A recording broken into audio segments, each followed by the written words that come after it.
Well, what a way to start things off. A pretty intense game, but that's not the end of things. I think tonight we have the most kind of stacked lineup so far. It almost feels like we've got a lot of big name teams coming in. And the next one of those is going to be Team Liquid versus INTZ. An interesting game, I'm pretty sure of. Ollie, initial thoughts coming into this? What are we feeling? Initial thoughts for Liquid INTZ. Could be a tough day at the office for INTZ. We've kind of got to call this as we see it. Sure, they were able to get the win yesterday. There's a bit of an argument as to whether that was, that should have been available for them. Black Dragons really should have closed that game out long before INTZ were able to make that comeback. But INTZ were that team that were consistent on the day. For me, it's still going to be a difficult one. We saw INTZ playing inside of week one. We saw them go up against Santos and they struggled. Now they're going up against Liquid. We all know what Liquid are capable of. And, they didn't come second at SI for no reason. This is by far going to be a tough match for INTZ. Look, INTZ, they performed under pressure yesterday to get the win. The question is now, when you're up against a team like Liquid, who are just so powerful, are you going to be able to repeat that? Will the pressure end up working out in the favor of INTZ, Gio? Well, the big question for me is one of the things that we heard from INTZ yesterday is they said that they tried to play a little bit more passive to directly counter the aggression that they expected from Black Dragons. But I'm not entirely sure that that's a strategy that would work against Team Liquid. You can either go aggressive against Liquid and, get your butt kicked, which I could see happening, or you can choose to play passive but end up inadvertently giving Liquid way too much space. So I think trying to find that balance against Liquid is going to be much harder for INTZ to do than they did against Black Dragons yesterday. So regardless of what the outcome is, it's going to be a much more challenging game for them. Yeah, it's going to be challenging for both teams. We have spoke a little bit about what happened yesterday, but there is a long history between these teams to lead up to it. So let's take a quick look at a history of how these teams got here and maybe give you some ideas of what to expect.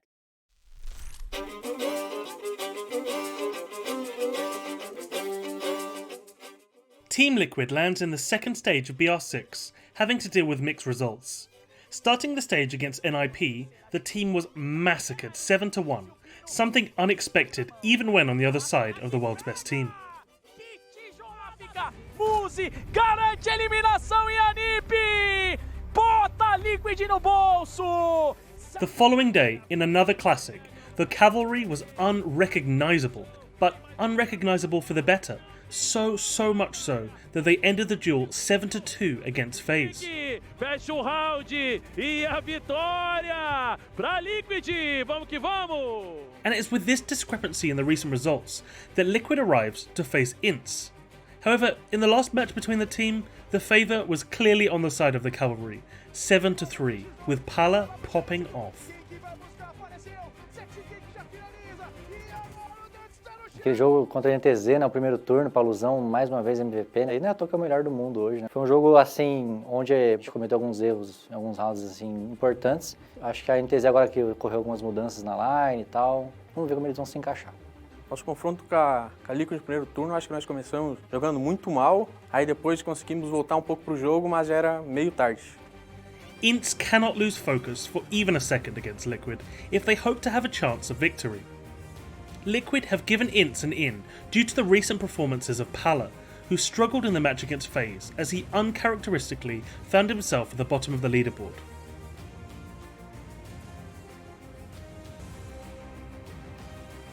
Creio que vai ser um jogo bem agressivo mais uma vez, né? Muitas plays individuais, muita trocação de bala.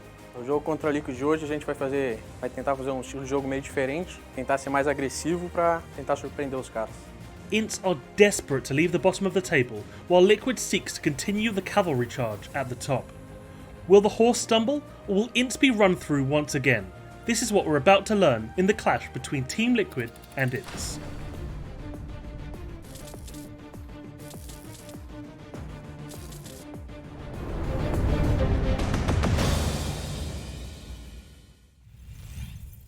Well, I think that's an interesting one there, because we heard in the video how Liquid are prepared for this to be a bit more of an aggressive game than usual, and it seemed like INTZ would go in the same way. They said they want to try and play a bit more aggressively.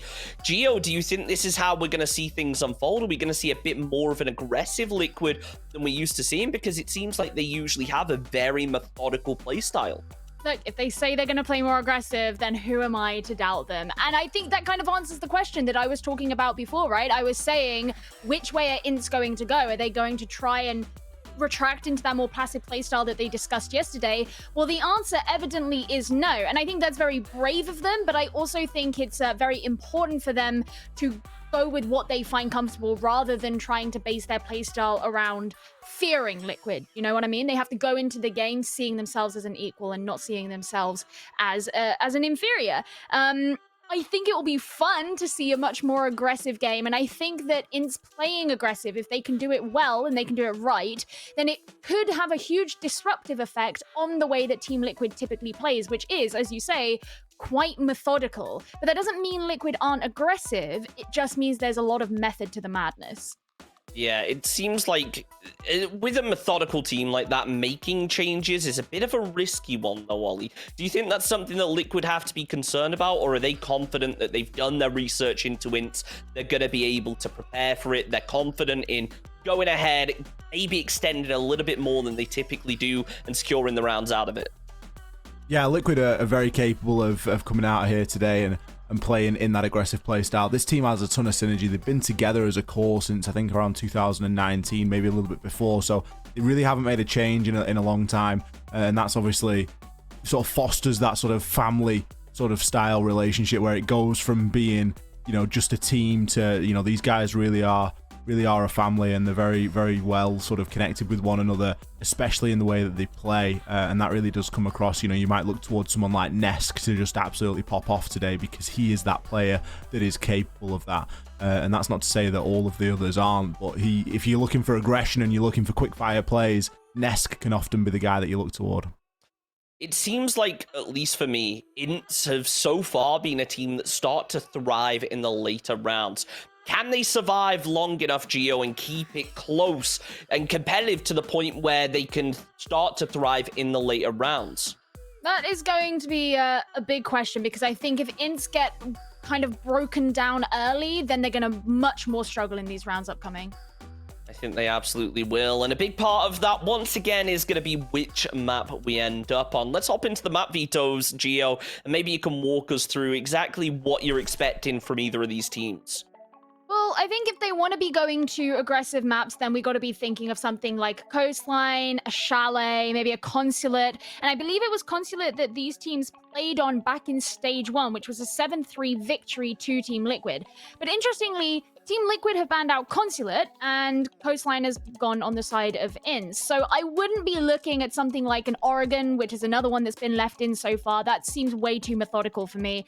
So Chalet's really the only aggressive one that's left over. That is going to be where they're going to, which is a very interesting choice for me, given the fact that INTZ haven't played on Chalet before. It's been one of their biggest bans that they had throughout Stage 1. They haven't been there at all, whereas Team Liquid have a really high win percentage on this map. They've played it 7 times. They've won 71% of the time. They've only lost to FaZe Clan and MIBR, who I think historically have proven themselves to be a little bit higher up than INTZ have been. The question is, though, look, when you've got a team that have a high win rate on a map, then you've got to be prepared for it. And it's interesting to see the fact it wasn't banned out early. Is that a sign, maybe, Ollie, that INTZ are feeling confident they've done their research onto this map, and they maybe have a bit of a strategy to deal with Liquid? I guess we'll find out when we get into the game, because Ollie, Gio, it's time. It's starting. Take it away. Thank you very much, Chunks. I think you would better hope that INTZ have a plan to answer your question for the reason for us to end up here on Chalet, because the statistics do not lie. Liquid are a good Chalet team, and whilst we're not saying that INTZ are a bad Chalet team, we've just not really got anything to base off, given that they haven't played it yet. But we get to see that for the first time here and now inside of our second game of the day. This is our first Chalet that we've had in this stage as well, and it was a really popular map choice back in Stage 1. It's become unpopular again. Well, we've had a couple of play days here, 3 play days, so I don't think it's I wouldn't say unpopular. Surely there's another map we've not had yet. Coastline. Coastline. Haven't had any cheeky coast. I can't think of I think that's the only one. Yeah, I think that might be it. I think it is. I'm not complaining, though. I'm not a huge fan of Coastline. Well, I would much rather see some Chalet, and that's what we're getting. I would, to be fair. It's been a while. Thatcher, Flores, Valkyrie, and Wamai are going to be our bans.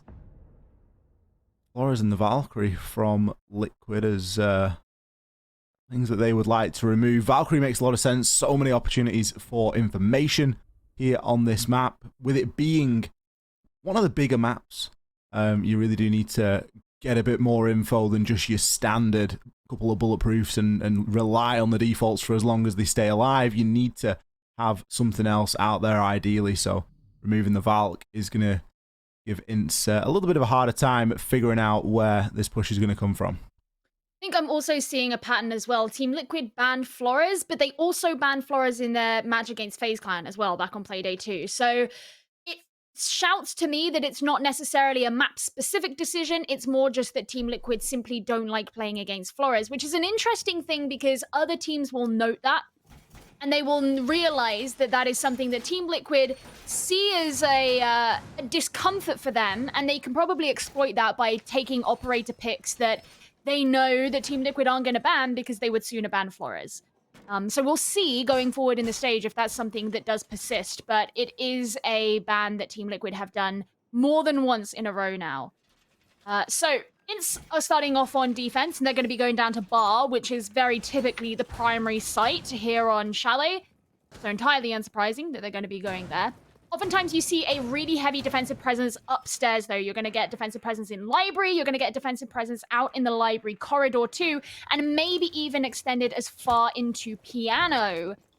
Because the attacking team are likely to push in from the top floor, but over from this kind of northeast side. So it means you need to get in through piano, through the library corridor, to actually have access to the library stairs. And you'll likely see an attacker or two try to push in through library itself so that you can open up the floor down into the site, and that will of course need to be cleared. So you're much stronger to have a very upstairs defense here when defending this site. INTZ have got themselves set up now as well with VNX. He's going to be playing, trying to keep an eye on any of those Geminis that are coming on through. E1D going to provide a little bit of cover. Kind of strange to see Sexicate, the player that's going to be on that rappel, but I guess it's safe for the time being. Needs to get himself on in. There are hard reinforced walls that you may look to try and get open when attacking onto this Bar site, but it is by no means a requirement. It's usually played very vertically, and there's usually a lot of control inside of library contended for. But in the meantime, we're seeing much more presence over toward the trophy side and this sort of master bedroom and office area, whilst the push will now start to come toward this library stair. Zach playing at the top of library stairs with a Goyo shield. He has got an ADS in hand as well, but they play fairly aggressively for the time being. We were warned about aggressive play, weren't we, Ollie? We were. There was a disclaimer. Yeah, it was said out at the very beginning. Well, here's one of the E1Ds, and that's an ADS that's going to be burned at the top of library stairs too. So far, the Vulcan shield does still stand, but don't be surprised if Zach has to back downstairs soon, especially when two nades are sent straight in.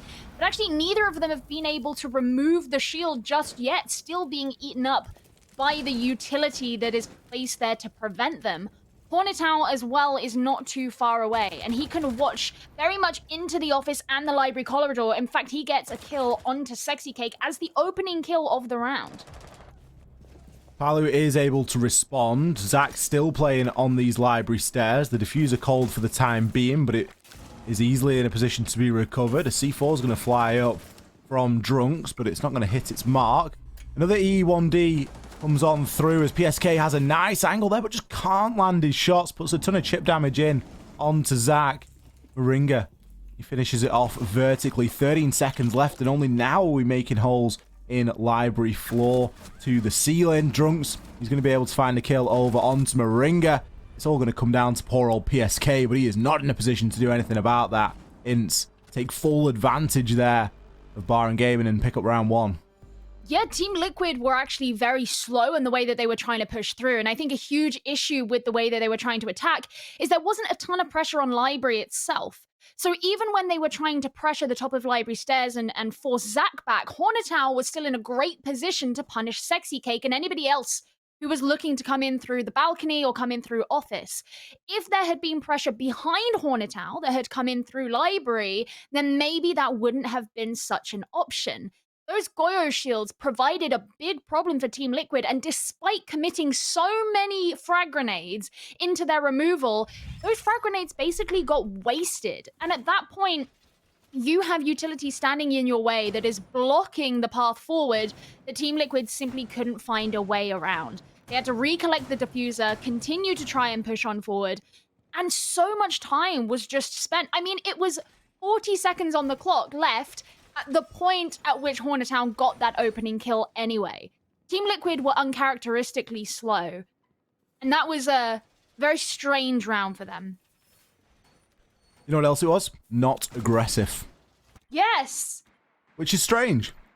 Because in the video it said it was going to be aggressive. But no, jokes aside, Liquid were very slow there. It's very checklisty, is Chalet.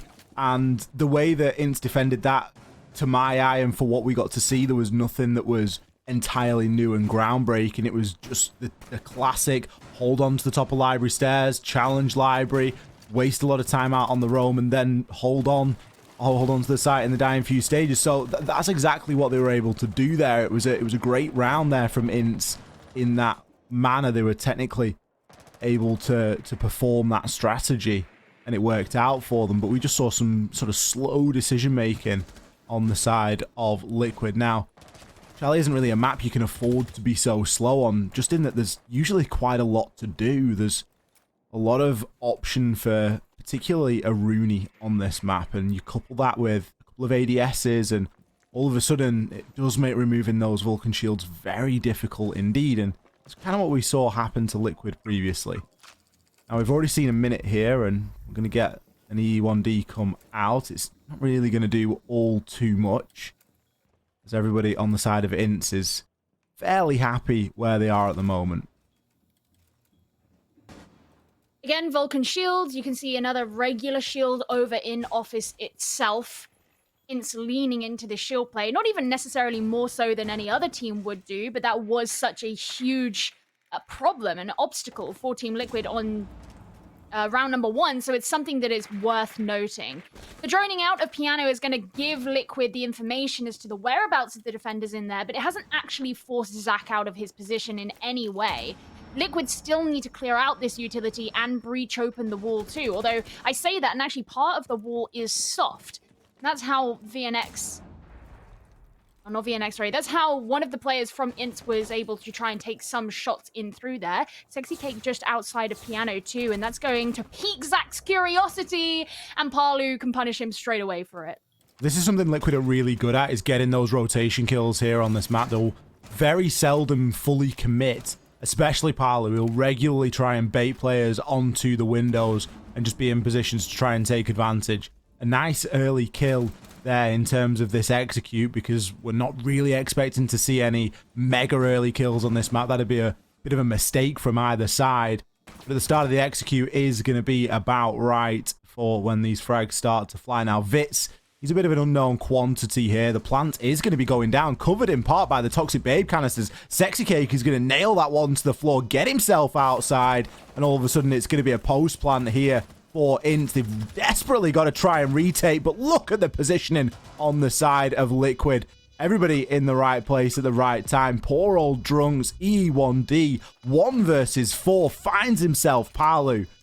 Can he continue? Can he grab the remaining 3? He's only got 20 seconds left. Already he's getting pre-fired upon. It's a long-range engagement. The poor old SMG going for the shotgun at close range, finding his impactless frags, but he won't even do that. Nesk, he shuts him down as he had a big round there covering the cross. Yeah, painful at the end there, because it's such an easy place for attackers to be able to hold on to crossfires in the post plant, not only through the office wall or potentially through Piano. Let's say someone had been there if Palu hadn't have died, for example, but also because the office balcony door the door, let's shorten it to, it was right there. That's why he whipped out the shotgun at the end, because he knew there was a chance that Team Liquid could come aggressing in through there. He was the only player left. They had exact coordinates, let's say, on his location. It was a really nice place for Sexy Cake to decide to plant the diffuser. Not that it was a particularly unusual place to do so, but it certainly set them up for the post plant being as it was. And that was a nice round as well for Team Liquid to kind of make up for the issues of round number 1. But they need to prove that they can continue that on through remaining rounds. And given that INTZ have gone down to the kitchen this time, Team Liquid are once again going to be finding themselves in a round in which they're going to have to clear the upstairs before they can actually make it downstairs. And that was the big problem that they faced back in round 1. It's all well and good to prove that you can take the upstairs site, but can you continue to actually find success on the rounds that require the vertical play?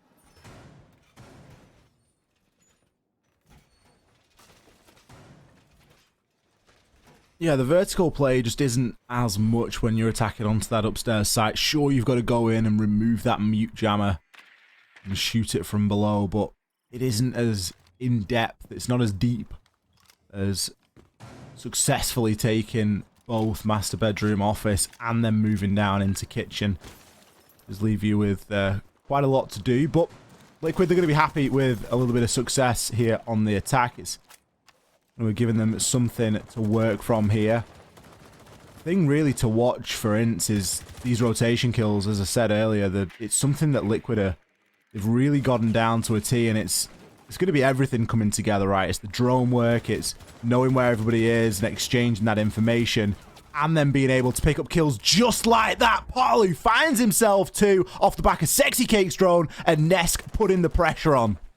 I'd also like to point out that this is the second round in the row now that Palu's been able to get a kill into Piano from that exact location. They lured Zach out of his position in the last round. They lured Zach out of his position in this round. If they're going to keep putting Palu in that same position because it's working for them, INTZ need to read into that. Something that consistently Team Liquid are capable of doing, and just giving them a huge swing inside of this round. They can now breathe that sigh of relief knowing they have a 2-man advantage and over half of the round to play with. Plenty of time to relocate and get yourself set up fully. There's some interesting Maverick work being done there onto that wall, but it's going to give a nice line of sight for Nesk to make use of. Still, tons of information can be gathered on the drone. There's 8 drones remaining for Liquid, so they've only lost 2. They've got a ton of info at their fingertips. And they're all setting up now. Palu again finding one of those outside rotation positions.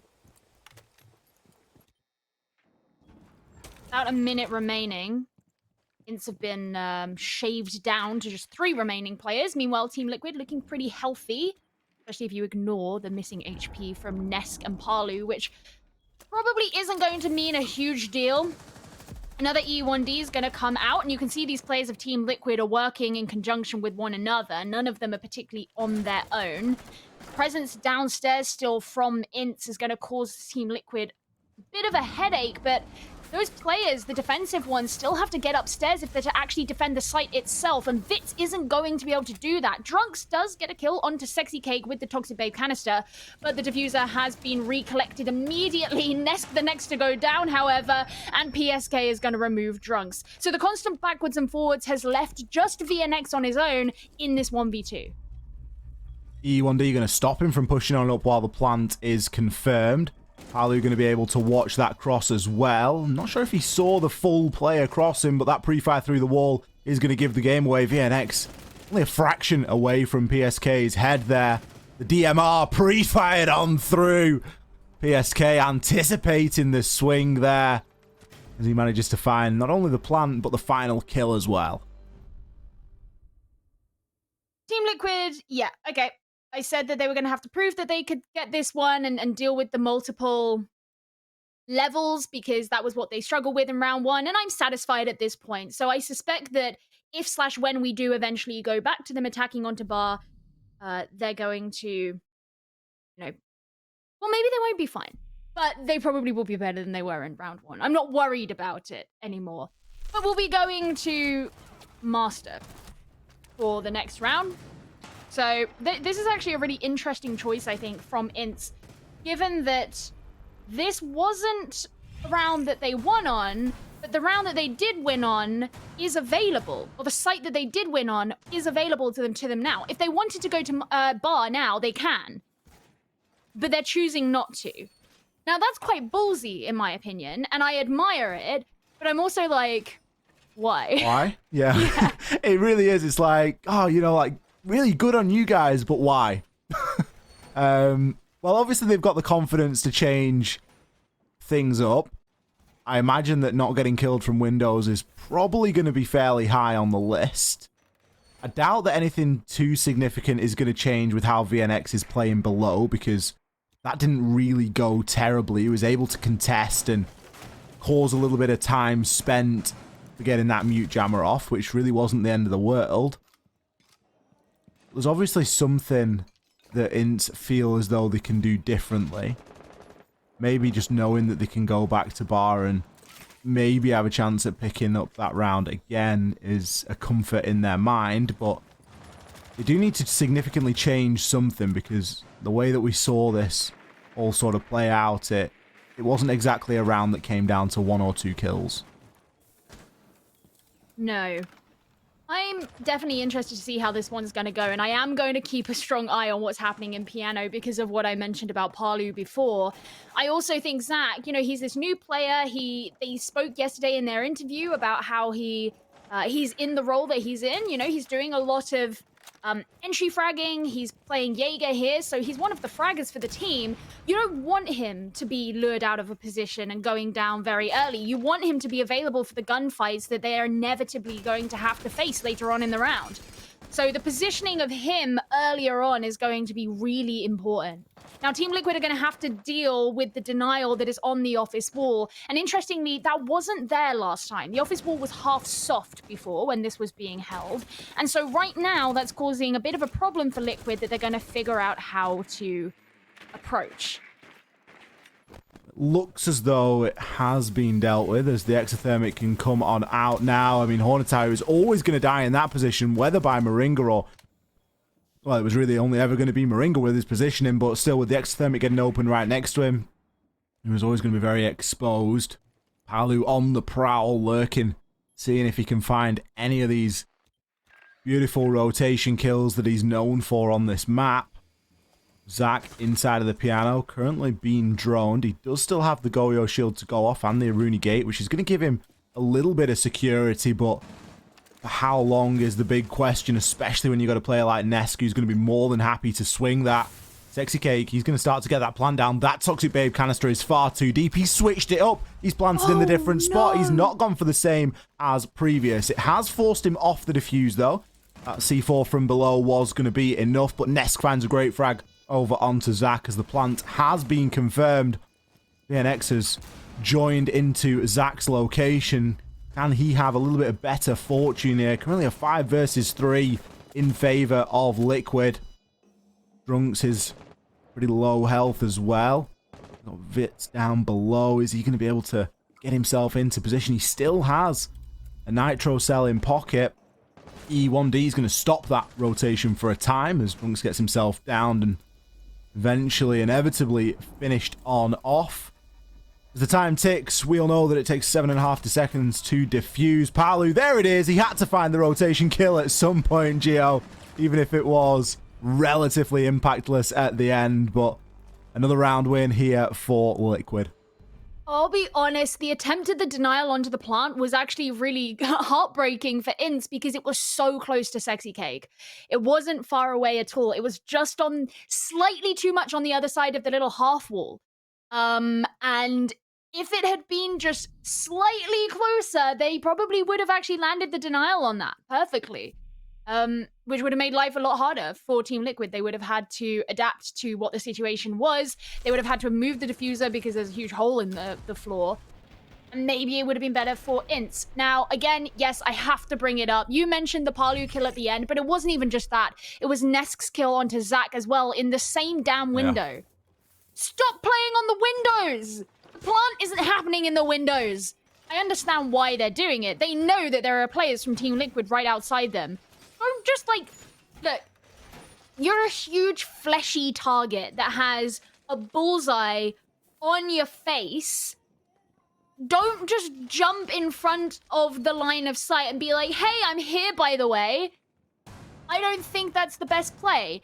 And you could very easily hear me say that and be like, well, Gio, you're not a pro player. What do you know? Well, I know that it's not worked for INTZ the last 3 rounds in a row. They have lost more people than they really needed to at all by doing that exact same play. Please stop. Keep yourself alive. I promise you it's better. It just needs castle barricading off, and a Rooney gate placing on it, and a deployable shield putting up against it, and just forget about it. Just act like it doesn't exist.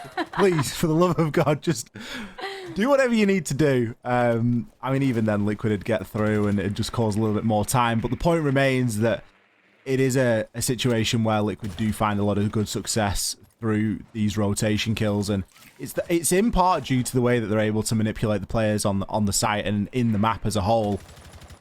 And that's really sort of the key takeaway from this, isn't that, you know, Palu's just getting really lucky from that window, or Neski's getting lucky from that window. It is a situation where like a lot of their round, probably a good sort of 50% of their roam clear is all about rotating players and forcing them to move around and then being able to take them out on that rotation. So that's really the big takeaway here. Now, we are attacking a site that Liquid struggled on previously back in round number 1. This is the only site that INTZ have won so far. So we would like to see INTZ sort of continue with that fashion, because so far they've not found success anywhere else. Yeah, and I'm really, really intrigued to see how this is going to go for Team Liquid. Already got control of Piano. INTZ haven't extended much. Zach is actually in the place that Hornetown was playing on last time. And Vitz has taken the library stairs. So already we've seen some difference in the way this is being played. Note too that these shields behind which they're standing, they're regular shields. They're not using Vulcan shields. Goyo has not been brought. They have decided to lean into an Aruni. So this is different. Ooh. There's some fire anyway, but that's from Capital as opposed to a Goyo, and that is certainly going to help flush out these players. Nesk to get the first kill onto Zach, and now Moringa's looking into Library. They weren't intended to be Vulcan shields, but they were in the end. Hornetown trying to hold on inside of Library now. Zach has fallen. The Capital being the big adaptation here from Team Liquid, and it's worked straight away in forcing Vitz out of that location. Still time isn't aplenty. There are 35 seconds, and this was a round where Liquid did run out previously. Our breach gadget there being used on the hatch in toward Library. Kills continuing to come in here for Liquid as Neski picks up double kill on the round, taking down Vitz.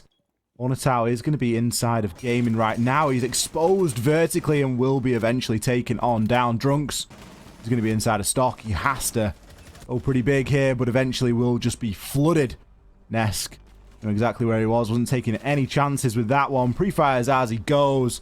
Liquid made some changes there. Some small changes, but they were very effective. Yeah, far more effective in the way that they attacked onto that. They didn't allow the utility to hold them back. They weren't playing slowly. They used the Capitan to help facilitate a more aggressive push. They flushed those 2 really key defenders who caused them so many issues back in round number 1 out, and using someone like Moringa, for example, to push on up to Library, ensure that that was cleared out as well. They were really, really effective and swift in the way they went about that, and once they actually got down to the site itself, they just kind of bulldozed their way through it. It's Team Liquid. You don't need to be pretty and clean once you get to that point in a round. And they didn't even get to that point back in round number 1. Now, the concerning thing here, if you're INTZ, is that every site that you've now visited has been defeated by Team Liquid. You only have one more option, one more chance to make this work in this half. Now, what I will say is Chalet is very attacker-sided, and what we have typically said in the past is that even a 5-1 half is not the end of the world if you're the defender and you've only got one round. You just have to ensure that your attack is up to scratch compared to what the opponents was. It's not very often that we get maps like that in Rainbow Six. The only one I can think of was Theme Park, where it was kind of the other way around, and a 5-1 half for the defenders was a lot better. But INTZ, of course, want to make it a 4-2 if they can, and that's a really nice spawn peek from Hornetow, who is going to up the likelihood of it happening.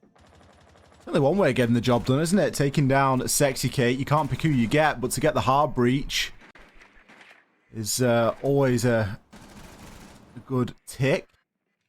Now, I guess the sort of unfortunate thing for INTZ is that they haven't actually gone to a site where hard breach has been a big point of contention, right? We've seen this site defended twice now by INTZ, and they've won one, lost one. The time that Liquid win is the time that they bring the Capitao and have a better ability to flush out players playing behind deployable shields and ADSs. And again, it's the time that they don't have it. So really for INTZ, this should be a little bit more straightforward in terms of them holding on, because the lineup would suggest that Liquid were expecting them to go somewhere else. Very patient so far. No more kills have actually been taken by either side since the death of Sexy Cake. BNX takes some damage, but he can pass on the information to the rest of his team. And actually, Palu goes scattering straight after that as well. Just roaming around on the bottom floor. Interesting too, because this isn't the approach that Team Liquid took the last 2 times that they've been to this site. INTZ have got to try and figure out what it is they're looking to do. Are they going to be coming up the library stairs from below and have an upstairs push too? I mean, look, we've got Nesk, who's actually on the ground floor too. Every single floor in this map is being utilized by Team Liquid. E1D going to come on through as an attempt to root players in position, but PSK gets taken down off the back of it. Obviously, too confident in the push. Vitz as well. He's going to pick himself up too. A nade comes through from Palu as he finds himself one with the G36 as well. He's still in a 1 versus 3. He's got 40 seconds left to go. Don't suppose there's that much info available here for Liquid, given that Sexy Cake likely died with 2 drones. There's 6 left, and well, no one's really manning a drone currently.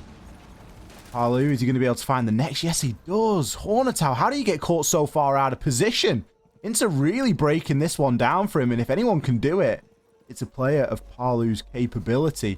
13 seconds left. Drunks with the swing will win that engagement, but you do worry if Drunks loses that one, it all of a sudden gets locked into a 1v1. Still, INTZ, they do come away there with a 2-4 split. To me, the entire outcome and playing of that round suggests that Team Liquid were giving INTZ a ton of respect, because Team Liquid could have very easily just gone for the exact same strategy that they did in the previous round and maybe get the same results, but they were giving INTZ a lot of respect for the fact that they expected them to have adapted. Now, there is, of course, always the chance that they were expecting INTZ to have gone for a kitchen defense, for example, not necessarily return to bar, and so they weren't going to bring the same operator lineup. But it doesn't really matter that much from that perspective. The point is that Team Liquid decided to go for something very different in their attacking strategy. And really throw INTZ off the scent. And I think while they probably were successful in throwing INTZ off the scent, that doesn't mean they were far enough off the scent that they couldn't react to it. And Team Liquid got themselves caught in a lot of 1 versus 1s, became very aggressive. There were a lot of just individual and independent fights that meant that by the time Liquid even got to the site, it was just Palu left. So it was quite messy. Not the cleanest round that Team Liquid could have done, but it does leave INTZ in a really fortunate position where they could get 2 rounds at the half.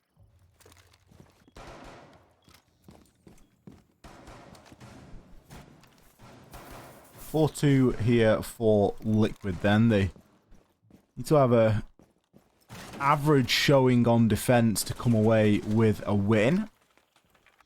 3-3 split would do it for them. This is where you start to shine the spotlight really onto INTZ, and you do start to wonder and think, are they going to be able to find that coordination to take these attacking rounds on Chalet? Because there's often a lot that needs to be done individually as an attacker on this map, but it all needs to be done at the same time and in some sort of synergy and synchrony with the remaining members of your team. Going to be a big proving ground here. You look towards a player like Zach, who's primed and waiting to get himself hopped into trophy. Currently yet to find a kill inside the game. But as a player that has been touted as one of the main entries for INTZ, you really start to look toward him for something here. Team Liquid have a lot of presence downstairs as well. And, you know, you look at someone like Parlu, who's playing Mute and therefore has a C4, it's unsurprising. But it'll actually be Nesk to find the first kill, and Parlu is the first death for the side of Team Liquid. Nesk is trying to get another one, but it'll be Zach who becomes the victor in that 1 versus 1. He's very low health himself, however, and is going to have to be careful and likely not over-aggress, or at least you would hope. Moringa's the only person here who's got Fort actually on the site. Unsurprising given that he's a smoke, but with the holes in the floor, he's going to have to watch out for a number of different angles. Vitz does find himself down for the count. Not sure if he's going to be able to be picked up or not. Zach gets down vertically as well. He was only on a shred of health, so it's no huge surprise. Untitled finds himself one. There's live information available here on the Yokai drone, as Vitz is desperately scurrying himself toward Untitled, getting himself revived. Still a lot of information available, as the Yokai drones are up here for Liquid. They're going to be able to use those to assist the final 2 players. They are in a man disadvantage, but they do have info on their side. 30 seconds left for INTZ to make this push. And see players dropping to find alternate lines of approach. Sexy Cake going to be trying to lock it down as best he can. Moringa has 1 Toxic Babe canister left. There's going to be a player looking to push on through that Hornetow. He's going to get flash, but swings through, finding the frag over onto Moringa. Sexy Cake, he has to now either deny the plant or find all 3 kills. He knows that the plant is going down. A big engagement with Hornetow here. He chooses instead to go into the Yokai, but can't find the drone. It has already been taken out, and now he's locked into the 1 versus 3. Only a matter of time until he gets swung. Hornetow has played this one beautifully. Just challenging outside of that window. Not overcommitting to the swing. And really making Sexy Cake in a position where he can't do anything about this. Toying with his food. Eventually, he will be taken down. There's a player on the upside down repel next to deal with. And then after that, you've got to move on through and look to deal with VNX. There's so much to do inside of so little time here. Sexy Cake goes for the swing, but VNX, he wasn't taking any chances. Holding the angle.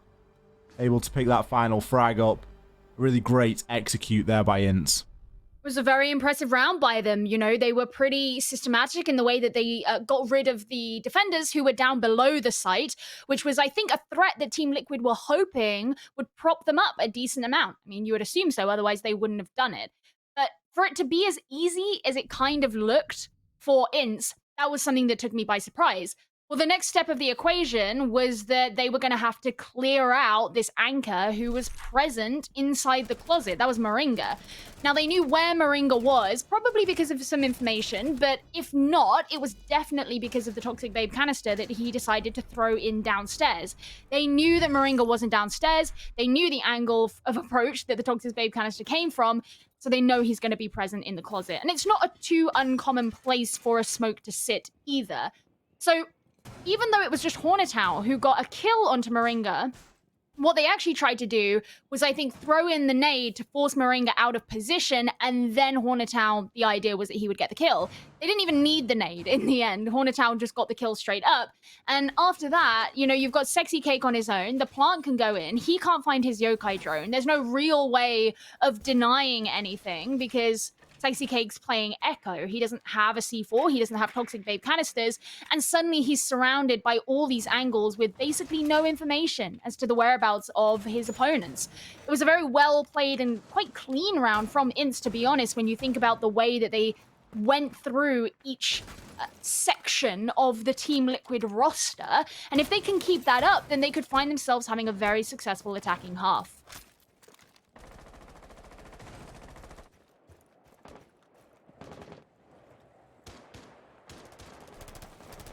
It certainly makes it a bit more interesting that INTZ have been able to come out and they've shown us something here on Chalet. We didn't know what we were to expect here because we hadn't seen INTZ play the map. So there was always going to be that sort of question, especially with the introduction of Zach, as to how that would all sort of fit through.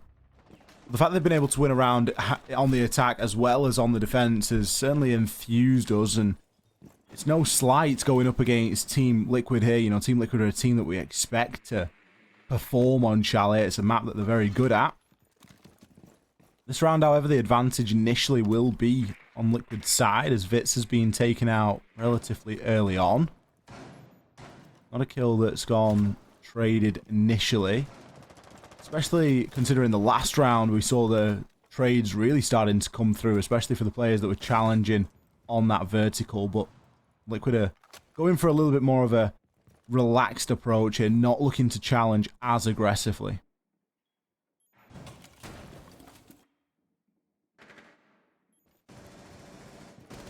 Yeah. So far, only one kill has been taken, of course. That was onto Vitz. Going to disrupt the destruction, of course. Especially as no sledge has been brought along, so the buck was really the only option for that.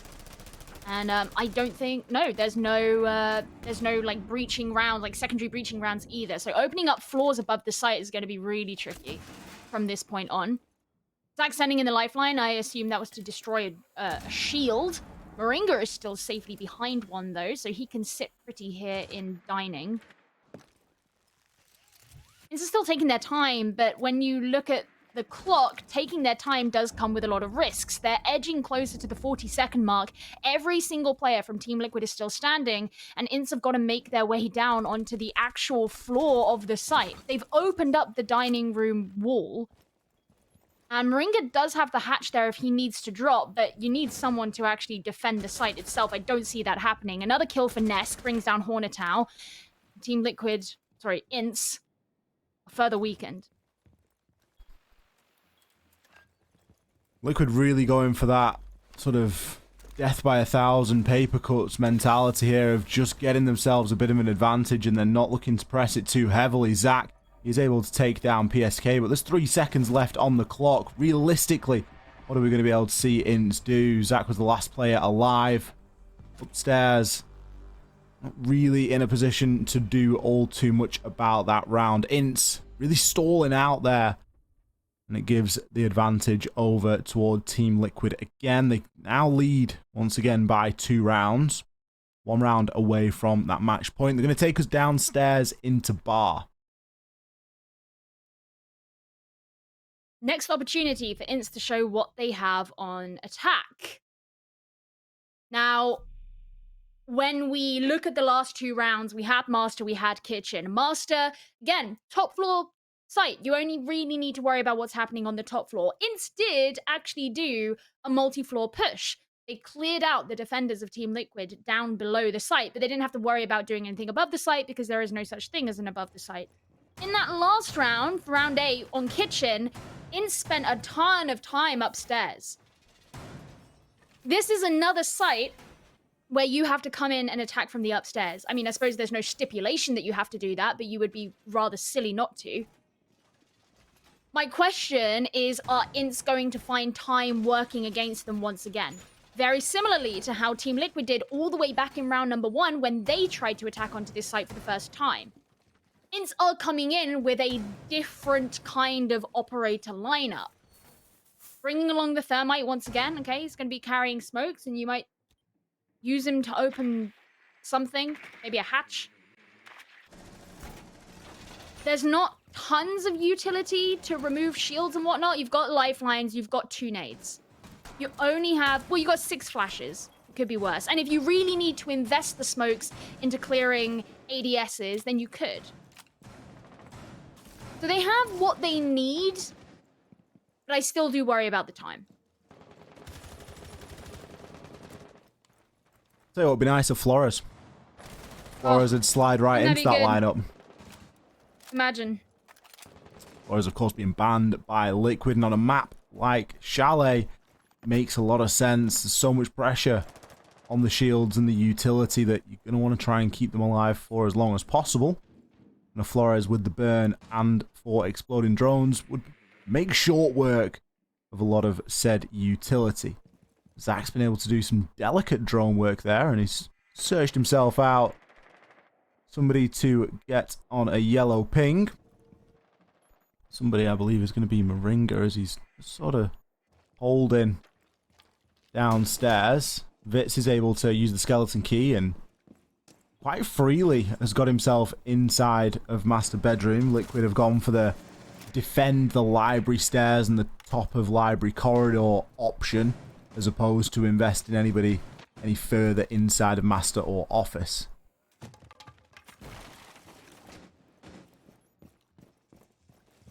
Oh, they've got control of piano. They're going to have to deal with the Aruni gate in order to actually get through to the library corridor. The thing with an Aruni gate like this is, of course, when it's there, it makes it very hard to commit to, because once you're through it, you can't keep backing in and out of that door. And here's some explosion going off caused by the exothermic charge. And they're going to be sending in some flashes too to burn out the ADSs. That's going to cause PSK to back off as he actually gets flashed by one of them. That could make it easier for INTZ to move down the corridor itself, but PSK is still trying to hold an angle onto them. It really is going to be one of those rounds that comes down to time. And you do worry for the attackers whenever that is the case. They've got so much work left to do here, and it might be an equal 5 versus 5. The utility on the side of the attackers is certainly dwindling. Toxic Babe Canister is going to stop Zach from pushing on through as cleanly as he would like, and he gets himself taken on down. PSK finds 2 before being traded out there by Drunks. Drunks now able to push on through, can start to challenge that library staircase. Default camera still up, isn't going to make things too easily. Vitz, a great shot there over onto Nesk. Not an easy engagement at all. Palu, he's going to advance up from garage stairs. 3 versus 2 now, as there's still a Malusi Banshee that does need to be dealt with. That's slowing a lot of people down, but time ultimately going to be the winner there for Team Liquid, as that puts them onto a match point. Again, another example of really struggling to deal with the utility that is upstairs. And I think the Aruni Gate certainly helped with holding INTZ back. You know, they've struggled to push their way through. They didn't have anything to particularly flush out the defenders. And even though they kind of pushed PSK back somewhat, they didn't punish him for it. They didn't have anyone come round into the library to get hold of him, and he can still hold on to the relevant angles. So it did come down to that fear that I had, and I feel as if the composition that they brought wasn't necessarily the most ideal for attacking onto that site. It gives them one more chance, though. You know, Team Liquid, if they take this round, that's it. It's over. And I think there have been certain points in this game that have showed flashes of brilliance from INTZ, but it just hasn't been successful or consistent enough. And one of the big things that I mentioned back towards the end of the previous half was Chalet is an attacker-sided map. You know, you would expect a team to do better on the attacking side, and INTZ looked like they had a pretty solid go at it on round 7, where they were attacking onto Master, which they will be doing once again this round.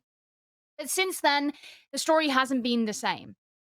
And I think they need to, I guess, be more assertive. They need to have a lot more thorough utility clear, that's for sure.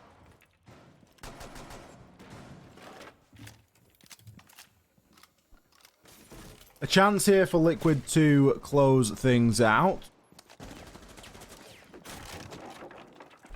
This is potentially the last round, as they are currently on a match point.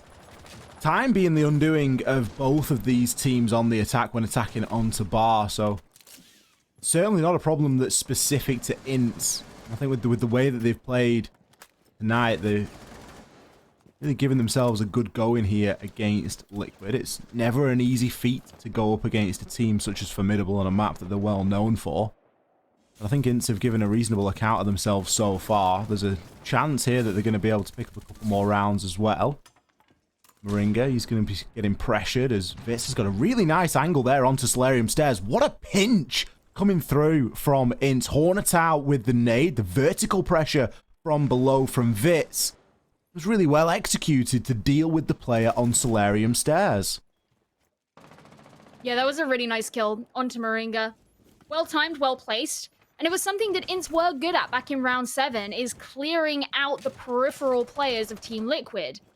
Now, Moringa wasn't actually a peripheral player back in round 7. He was very much deep on the site and was someone that, yes, they cleared out very well, but it was much later on into the round beyond this point. It was people like Harlu, for example, who ended up going down early in round number 7.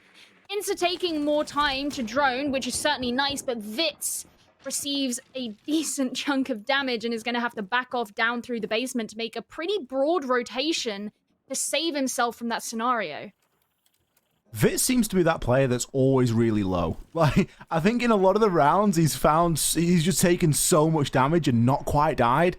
And it just must be really frustrating for him if he's having one of those games where he's just constantly getting chunked down and then just really worried about something like that happening where he just takes a couple of bullets from Nesk. Unfortunately for him, he will be taken on down.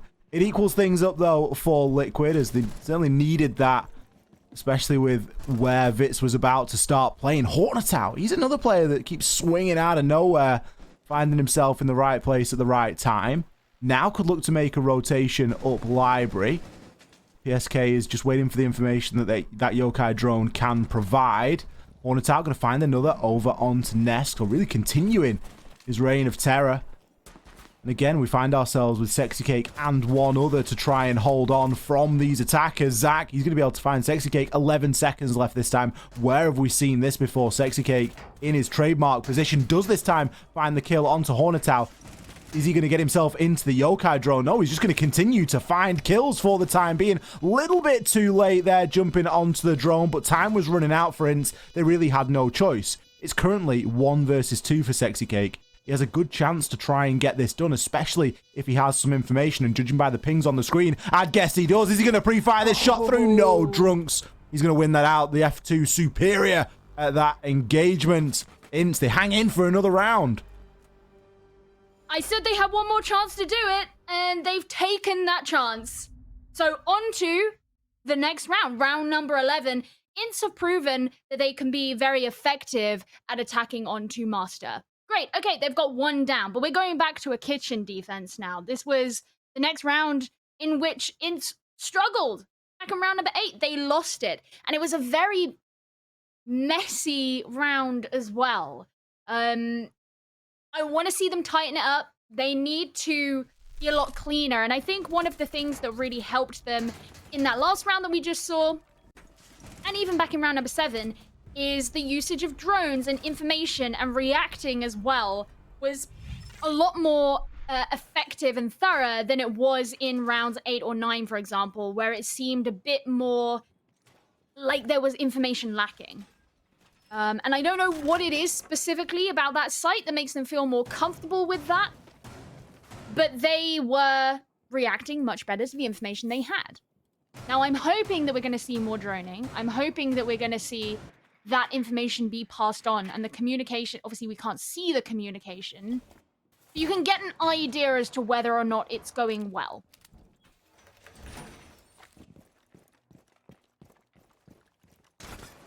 It's 2 rounds in a row where we've seen Master Site be played out, Master and Office, and it's ended in exactly the same way. It's start to hurt the mental a little bit for Team Liquid, especially when they are on that match point. But still, another round and another opportunity. 2 more to win this game out in regulation. I think if you'd have said to me at the start of the day that we were going to see an OT between INTZ and Liquid, I would have been rather surprised, but I don't know. Something gives me that weird feeling. If they're able to pull it off here repeatedly, it's going to start affecting Liquid. See how the opening part of the round goes. They've already surpassed the scoreline that they got in stage 1, which was the 7-3. So there's been improvement. There has. Zach has brought an entire whole round with him. Love it. Love to see it.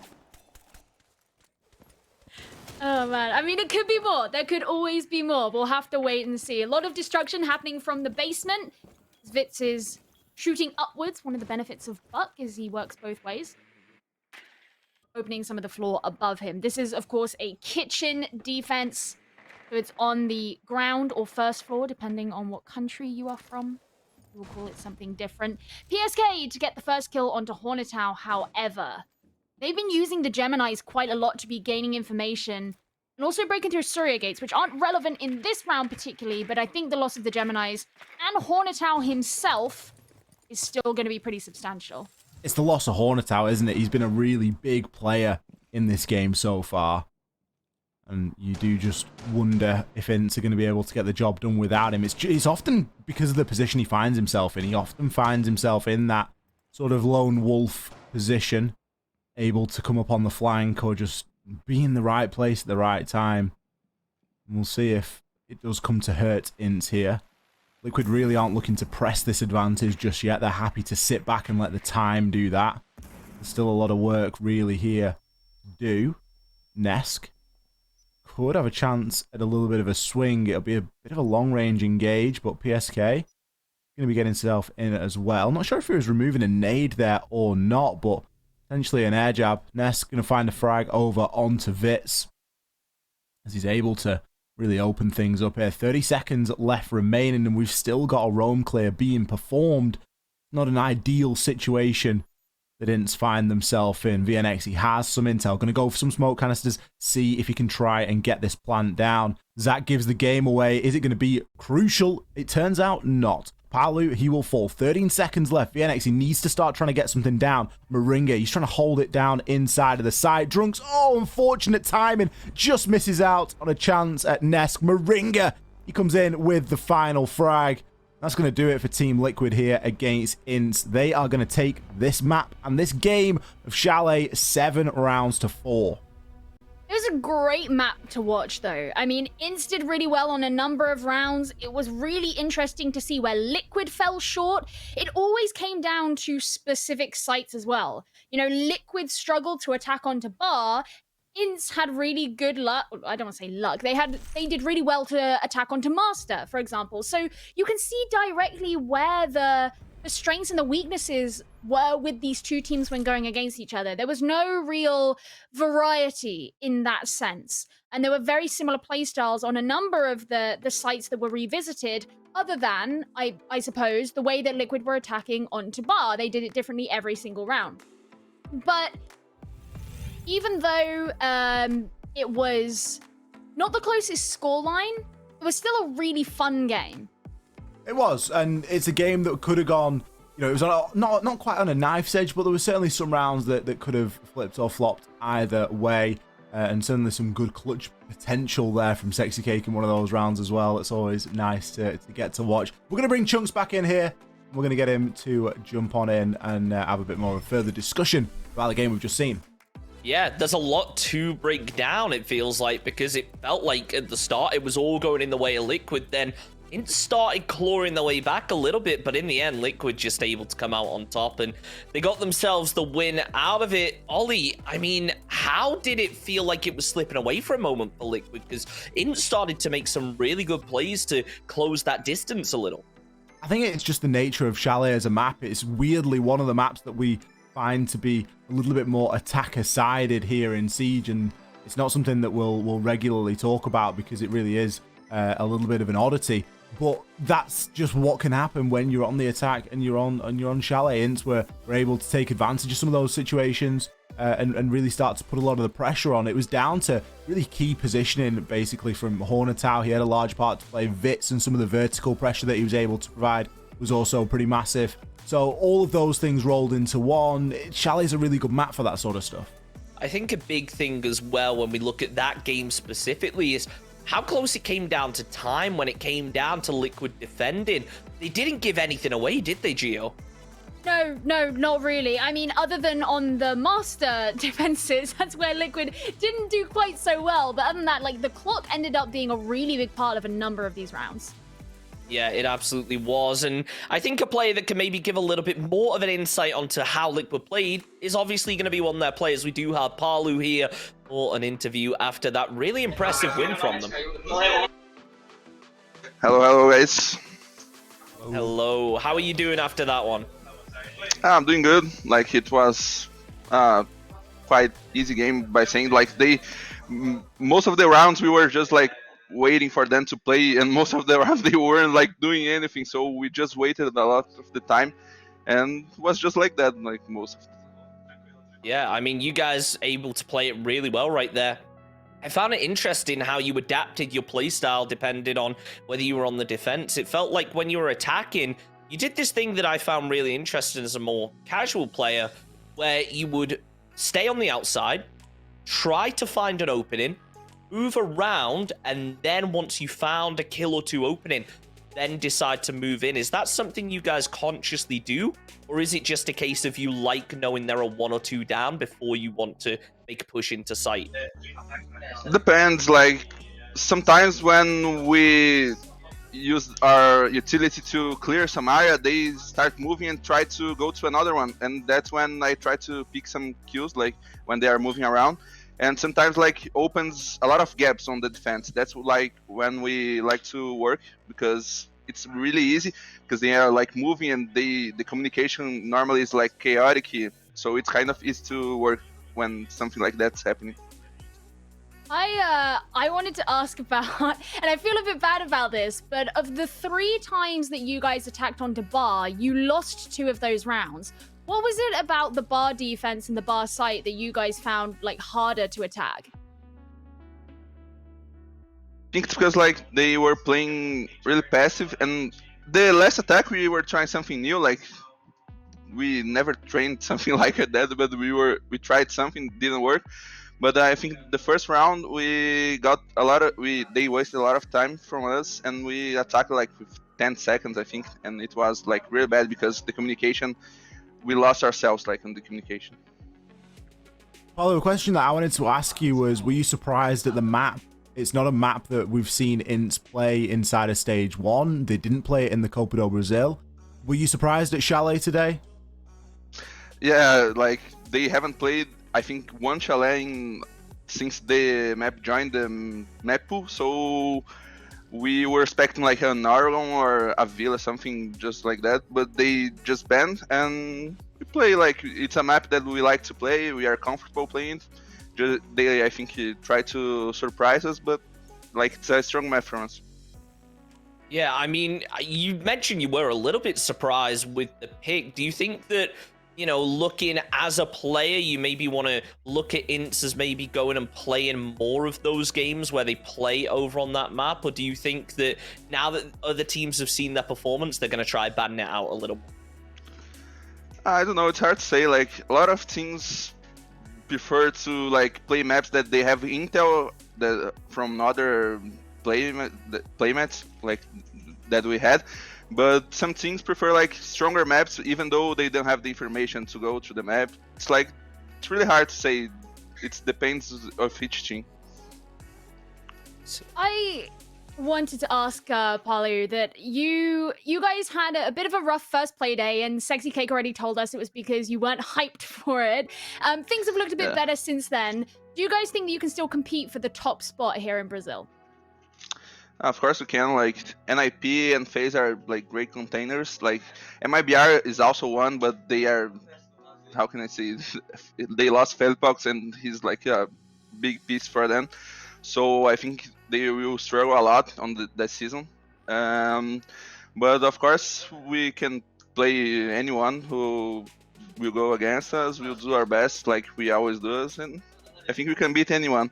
We had a really bad day at the first. We weren't like on the, like we got some vacation before, so we came like really, I don't know how to say, like really cold, you know. In the game. Yeah. So after that we like talked to each other, and we got the heads in the match on the next Playday, and everything went well. It's a question that we asked cameraman earlier, Paulo, and I just wanted to pose it to you as well. How did SI help you as a team when you were able to scrim other teams inside of Europe? Like, was that something that you found valuable and something that you could bring back into your own play now that you're playing back in Brazil? Like, the big difference about Europe is because we can play like plenty of different styles, because the teams normally don't play like the same game. So we have like in Europe like 200 things, and in Brazil it's like always the same. So we keep playing the same things. When we go to like Europe, is like the practices are amazing for like playing different situations on the game. It's like really good. Well, it looks like the practice paid off in the end to be able to get the win there. Once again, congratulations on the win, and I'm sure we're going to be seeing a lot more of you guys throughout the stage. Thank you very much. See you guys. See you later. And bye days. Oh. Always fighting it. Well, that is it for game number 2. It was certainly an impressive one, wasn't it? As it felt for a second like INTZ were going to be able to claw it back, but just, unfortunately, Liquid just a bit too strong on that map, especially when it comes to defending. But that's it for game number 2. Still 2 more to go tonight, so be sure to stick around, because we'll be back in just a couple minutes.